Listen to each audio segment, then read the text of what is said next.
like dying, saying goodbye. Well, A Beautiful Life on Netflix was one of last year's most streamed movies, and it's also putting Danish singer Christopher squarely in the spotlight. And fresh off a sold-out show at the Velvet Underground, as well as a sold-out show in Vancouver, he's making a pit stop right here this morning on CP24 for Breakfast. So we welcome Christopher to the show and to Canada for the first time. Welcome, Nice to see you, Christopher. Thank you so much. So Pleasure. this is quite amazing, your career as not just a singer but an actor, really taking off after this film, A Beautiful Life. Insane. And it's so remarkable because, I mean, you obviously sing the title track in it, but you also composed all the music for the film. So Yeah. how did this whole thing come about, you being the lead role and making the music for the film? I mean, I've made albums and I've been a professional singer for 10 years in Denmark. I'm a big thing in Denmark, okay? No, but this Danish director came to me and he was like, I really want you to star in this movie. And I was like, sure. So what's the story about? He was like, I don't really know at this point. I just want you to play it. And I was like, okay. So do you have any money, any other actors? Nothing at the point. I was like, let's go. I just had a feeling I have to say yes to this. This is a big chance for me. And I'm so happy I say yes. This movie absolutely changed my life. And I loved writing these songs and being on my first world tour now, 6 months after this movie came out. And playing sold-out shows everywhere, basically, is just it's a dream. Christopher, I'm always intrigued by the songwriting process. And did you sort of take the script of the movie and then sort of try to apply it through a filter and say, I think this is going to be the appropriate music and lyrics, etc.? Like, how did that all come about? Because that's got to be tough when you're handed a screenplay and then say, and now write some music. I mean, first of all, I had this song, A Beautiful Life. I wrote it right after my wife told me that she was pregnant with our first child. And when Mehdi, the director, heard this song, he was like, this is the thing, this is the core of the movie. So we wrote actually the script and most of the songs around this. And that was like, we went from there. But it was an interesting process writing the song, because usually when I go to the studio, I can write about anything. I write about my own life.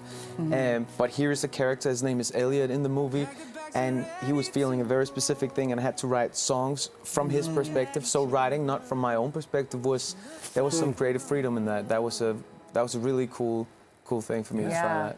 And for people who haven't seen the film, you play Elliot, kind of like a fisherman who's been orphaned. And then you go out and perform for a favor for your friend. You get discovered by Suzanne, fall in love with her daughter, who's a music producer. So do you think, having acted in this film, did it feel very natural to you? Is this something that you want to pursue further, or is it going to be... Yeah, for sure. I want to act more, for sure.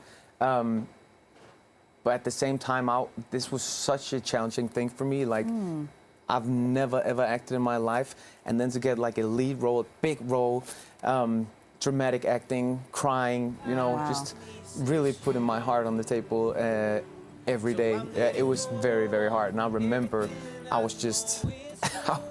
felt like I ran a marathon every day. Wow. I can imagine. And speaking of marathons, you're in the middle of the 6-month world tour right now.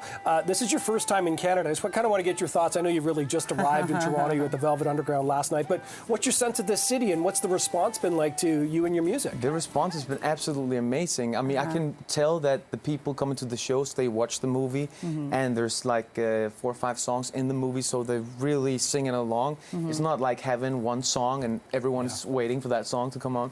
So it's been a very good experience, and it's fun to see. We've been to South America, Asia, how people connect with the music differently everywhere, and feels like, especially the title song, A Beautiful Life, really connected with people here. And last night just felt like such a special moment. People were crying, and it's amazing to feel that people really connected with the movie and that song in particular that way. So, Christopher, we're out of time, unfortunately, but we can't let a beautiful singer leave our show without giving our viewers a sample so that they can go look you up and come to your next show. Can you sing us a line from A Beautiful Life, if you're comfortable right now, just a cappella? Yeah, I'll just tell you a quick story. Because I remember being in the studio, and my wife just told me that she was pregnant, and I knew this is going to change everything, you know? Wow. And this line just came out of my mouth just instantly, and it was, baby, I'm pregnant, she said, and I saw my whole life flash before my eyes. Wow. So that was the beginning. Oh my God. I was listening to it on repeat this weekend. It's really good stuff, Christopher. Really appreciate this. Music. Thank you Great so to much. meet you. Good luck. Yeah. Thank you. Thanks so much for this. Cool. Yeah, Thanks, really nice to meet you. Christopher. Real You'll see a lot more of him Take later care. on, I'm sure.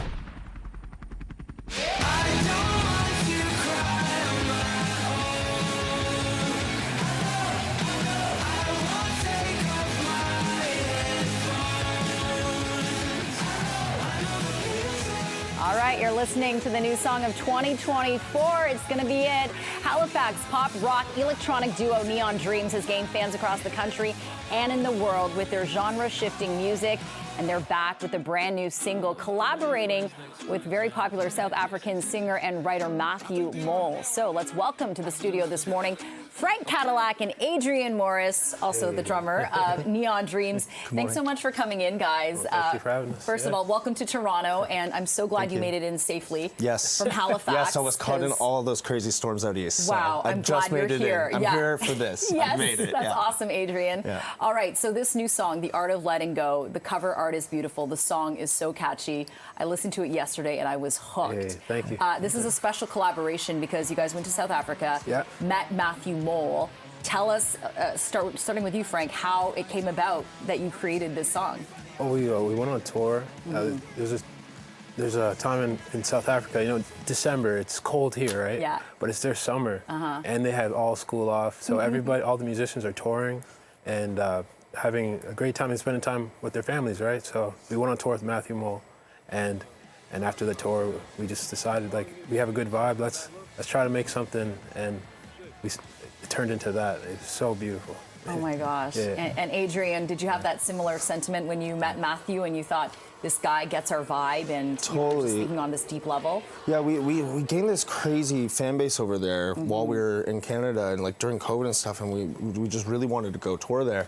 And when we got there, I mean, we started looking at what artists are like similar to us, and Matthew is probably the closest to us, and we just jived right away. I would say he's like one of my closest friends now after touring there for a couple of years and stuff, and it's just like, it's been like a crazy cool experience. Wow, what an experience that is. And I mean, the song, The Art of Letting Go, I mean, it takes you on a journey, right? Yeah, because it's a I full love, journey. and it's so you guys, because it has that mix of the pop, the folk, the EDM, the reggae, the hip hop, and you just have all the feels. But the message of the song, there's a story behind it, right? Of you sitting next to a girl on a plane, and she was kind of scared. She was 16 years old. Tell us about that story. So I was flying from India to go actually write with Matthew. I had to be back in time for it, and I was sitting next to this girl, and she woke up. She's like, "Where am I?" I'm like, "You're on a plane." Like, I think she was just going through stuff, you know, and told me about her life, and I just forgot what it was like to feel like that. And I was trying to tell her about how to let go of fear, how to just grow in a time like this, you know. And it's not your parents' fault that, you know, they're treating you like that way and all this stuff. And I got to the point where I'm like, you know, at your age, I had a band like Linkin Park to get me through these times, you know, like, so try to listen to something positive if you can. And then when I got to the studio, I'm like, Matthew's like, you know, I don't like the idea of fear. I'm like, me neither. Let's try to make a song that uplifts people out of that whole scenario, you know. Yeah, and you really hear it. It's like an anthem that allows you to take back your own power.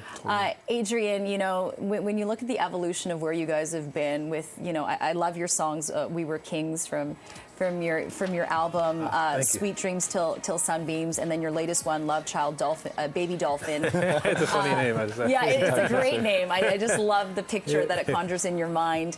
What has been for you like the most rewarding part about making music with, I mean, you guys are like great friends now as well. For sure. But being on this constant creative journey, like, do you just not feel so blessed? 100%. I think the thing that I take away most from it is like when we're playing a show and a fan comes and tells us how much a song has affected them or impacted their life in a positive way. I think that it's kind of our job as musicians to make music that impacts people and to make music that's gonna positively affect them. And when someone comes and says something like, I really went through this and this got me through it, this song got me through it, or what you said in this video or this music video, it really gave me a better outlook for what I was going through. That's the most rewarding thing, that we've impacted someone positively. Oh my God, absolutely. Well, you can hear it now, The Art of Letting Go. Before we let you go, guys, so we've been asking our viewers this morning what they think their favorite or the best wedding song is. So I'm not asking you about your personal love lives. You don't have to share too much on TV. But if you were to get married and choose a wedding song, what do you think it would be? Would it be your own music, something else? Like, what would the song be? I never thought about that. You go first. Oh, jeez, yeah.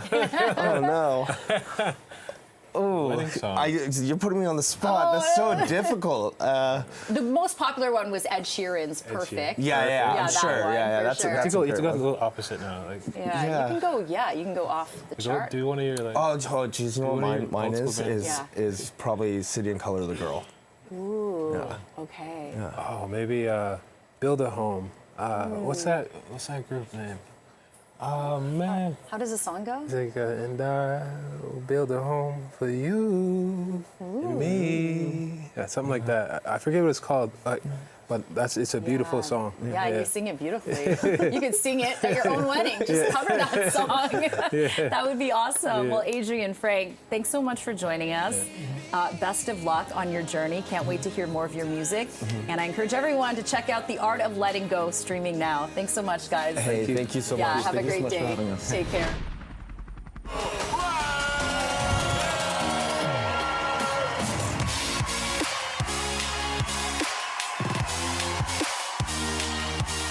Okay, well, DJ musician Flavia Abida getting ready to drop her latest album, and that is definitely going to be one you're going to want to add to your playlists. And Flavia has certainly broken barriers. She's the first and only woman to DJ an entire Raptors game. She did it during their 2019 championship run. And Flavia joins us live in the studio right now with all her equipment and one of her hit songs that we're listening to right now, which is just so ear candy. Thank you. I can't stop. It's almost like involuntary movement. You just hear it. It's got such a nice and you want to move and especially dance. in the mornings right now. Exactly. Thank you. So Flavia, I know that you are kind of this cross-genre, cross-language artist. You speak English, French, Spanish. Yes. But your latest album called Salvaje, dropping this year. So tell us why you wanted to make it all Spanish and what will it have in it? So I really connect with Spanish. I mean, I'm Colombian and French Canadian.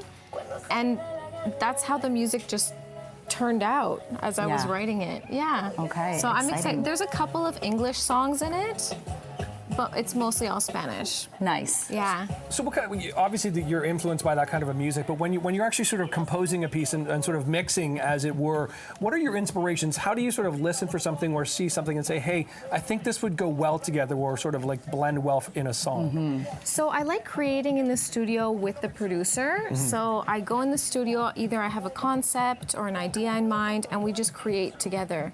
So he will start making the beat. I'll say, okay, I like this trumpet sound. I want this to be in it. He might give me ideas for the melody, or it's really a co-creative process. Yeah, you're kind of like your own maestro, you know, conducting this digital orchestra. And, you know, I called you like the female Bad Bunny just because I think you're so talented. Thank you. And there's not a lot of women DJs out there, but okay, if you were going to give me and Nick a lesson this morning on like what you do if you stand in front of something this intimidating. I was going to say, this is incredibly intimidating. It is. Like, what do you do? What's the first thing you do? Like lay down a track first and then start mixing things up? So it depends on the event that you're DJing. So obviously you want to play songs that cater to the crowd. Yeah. So let's say I have two songs here. I'll put one song on this side. This controller is imitating turntables. Right. So it turns, so one song is on here, the other song is on here. I'll put a song on this side. Okay. So the first thing you want to do is you want to have both BPMs, beats per minute, matching. Oh, okay. So And you can control the speed of the beats yes, per minute. like this. Nice. So you would listen to it, but for the purpose of today, like this one is 128, which you can see on the computer, and this one is 130. Just so pretty close, you would slow it this one down to 128. Interesting. And then once it matches, you would play a song, let's say. Yes, this is another one of my songs. And then, so in the headphones, you would hear this one. And then when it's a good part in the song, you would press play. You would make sure that they're matching. Like that, they're all going, So just for the sake of this, I'm gonna mix it early, but normally I would mix it right after chorus. Okay. Oh, I hear that. Yeah, and then this is the bass. So you would go. Yeah.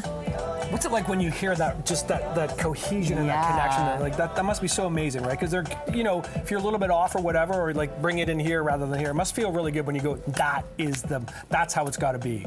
I mean, yeah, with experience, you just like know what flows into the other song. You read the crowd and see what songs you think they'll enjoy. Right. It's really like playing with people's energy and keeping the energy up. So are you saying you don't necessarily, you go on kind of with an idea of what you play in mind, but you're not necessarily set list like A to B to C to D, like you kind of... So that's a good like question. Improv, kind of, right? So for like the Raptors game, I had a few folders of different music, and they also requested some music ahead of time, so I made sure I had that. But for events, generally, unless they request things, I just go in and I read the crowd.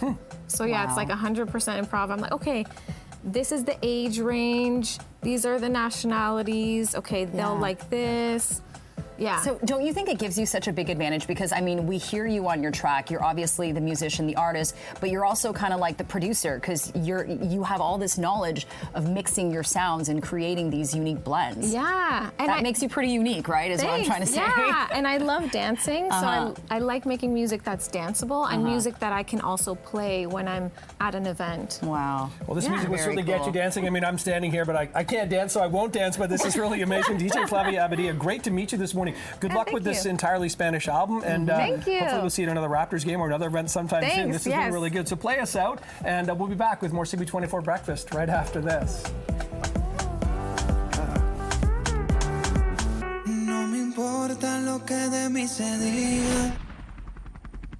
Well, the Canadian husband and wife duo have unveiled their new children's book that's an ode to immigrant families. The authors of Jerk Chicken Magic are here, and we're talking to them this morning about their book, which came out just on January the 4th. Of course, in Canada, Caribbean immigrants account for a large subset of our population, but finding narratives, especially for children's stories, can be challenging. So let's talk right now with Noel Andrew and Roxanne Bennett with your book, Jerk Chicken Magic. I've got a chance to take a quick flip through it in the commercial break, and it's nice to meet both of you. Thanks for being here. Thank you for having us. So let's talk about this book. Where did the idea come from? Either of you can sort of answer this. The idea, like, let's write a book about jerk chicken, because it's not just a recipe book. It's a book about coming together, understanding the immigrant experience, isn't it? Where did the idea come from, though? Yeah, so, you know, we both wanted to really, for a long time, have Caribbean-inspired stories, really tell that narrative, and really something that's focused on the immigrant experience. And with our creative studio, we've been brainstorming for a while.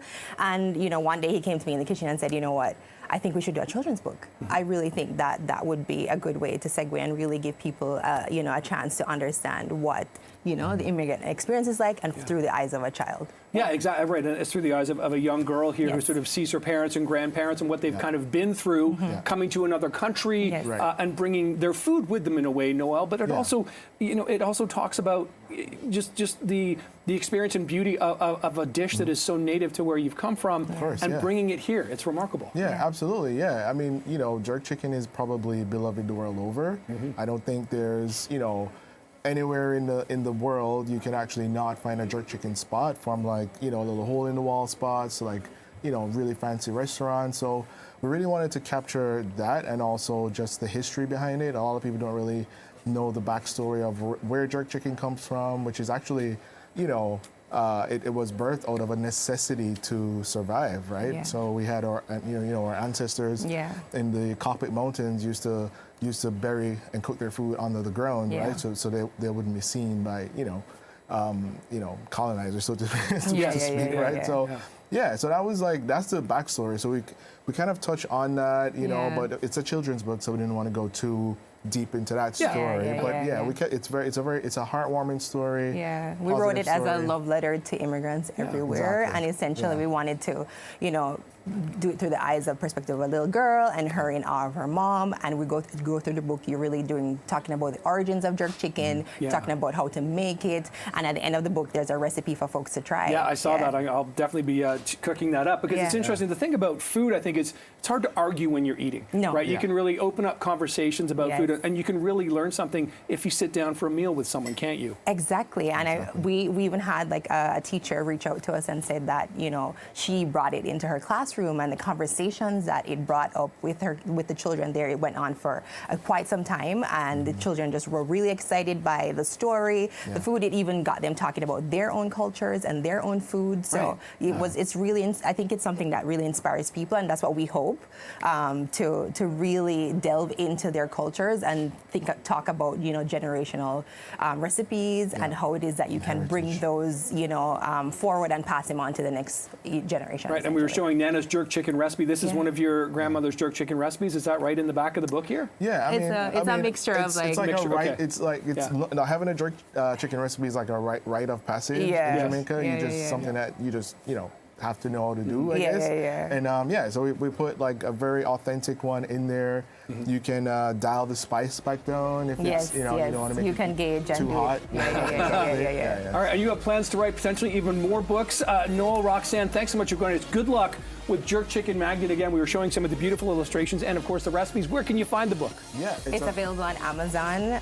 We hope to be able to bring it to other retailers here, Indigo and other places. So good luck. All right, thank you so much.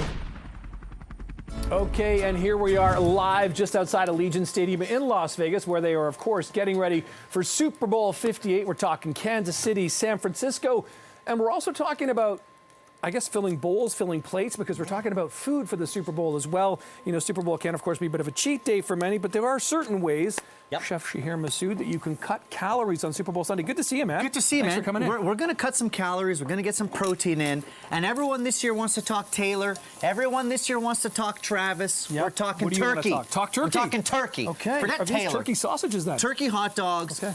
Little less fat, little more protein. So you're actually getting a meal out of it. Now here's the thing. I wanted to marry two flavors. Okay. Buffalo wings with a hot dog. So here's what we're going to do. You're doing a great job, Nick. Okay. This is not your first rodeo with hot dogs. It is not. You're doing it. No, okay. A little bit of butter into a little bit of buffalo hot sauce. Okay. And I want you to whisk, whisk, whisk, and that's going to emulsify it basically into your favorite kind of wing-style sauce. Oh, butter and hot sauce, you have me. Right? And look, you've done. Now, this is the emulsification you want. Yeah, how do you Buttery hot sauce. Yeah, okay. Right? Just like that. Just like that. Now I want you to take your magic paintbrush. I'll take that from you, sir. You're doing great. All right. And give those a baste. So this is a magic paintbrush. Yeah. That's the magic paintbrush. Ah, right away. Oh, yeah. Look at the bright red, spicy color. Look at that. Take that, Travis. Yeah. Take that, Travis. Sizzle. We give you the steak and the sizzle. That's what we want to see on the sausage and the sizzle. big game. Now look, you're getting that flavor that you want. Oh, sorry, Nick. Hold on. Let me knock it down for you. I got you. Yeah, there we go. Here we go. I'm gonna set off some fire. Is there a fire alarm here in the studio? Yeah. No, hood fan? Yep. Turn on your hood fan, folks. Yeah. It's an affordable way. You can do it outside on the grill. Maybe we should have done it outside. Now, here's the thing. Got a little blue cheese dip, so that's blue cheese, little mayo, little sour cream, garlic powder. Get those all grilled up in that hot sauce, and then top it off in a soft brioche bun. Some celery leaves. Save those inner leaves, by the way. Those pale leaves are delicious. I've never seen that done before. That's what you garnish salads with it. This is the way to do it. The pale leaves are nice. The dark leaves are a little bitter. So what I want you to do, slather on that blue cheese sauce. Get the. I mean, what an expert you are. I'm trying. What an expert you are with the hot. Really oh my gosh. Yeah, so slather this on first. Slather it on, man. Okay. There you go. Again, that's just okay. Easy, Nick. Well, I mean, like, hey, you're gonna mess up your suit, man. Yeah, well, it fits today, so that's good. Maybe going after this. Now, can you imagine? This is the flavor profile of your favorite hot wing, but it's a healthier hot dog. Again, more protein, less fat. All right, you're doing well. Here it is. All right, okay. Now we're gonna add on those hot dogs. Let it look at the buffalo sauce melts into the blue cheese.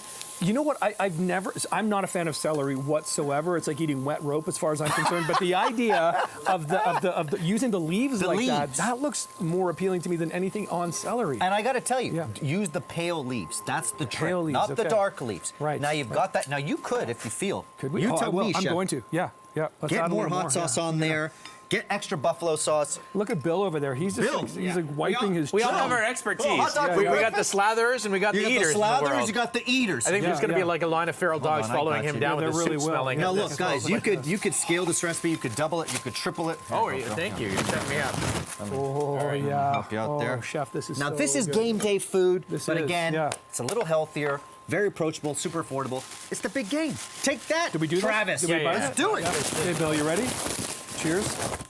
Cheers, all right, everyone. Chef. All right, get in there. Chef. Happy game day Sunday. Happy game day. Indeed. Here we go. Who are you going for? Who are you rooting for? No. Oh. Wow. All right. Wow. And it's okay to be a little messy, right? It should be a little messy. That is delicious. I love the brioche bun too. Brioche is like one of my favorite things.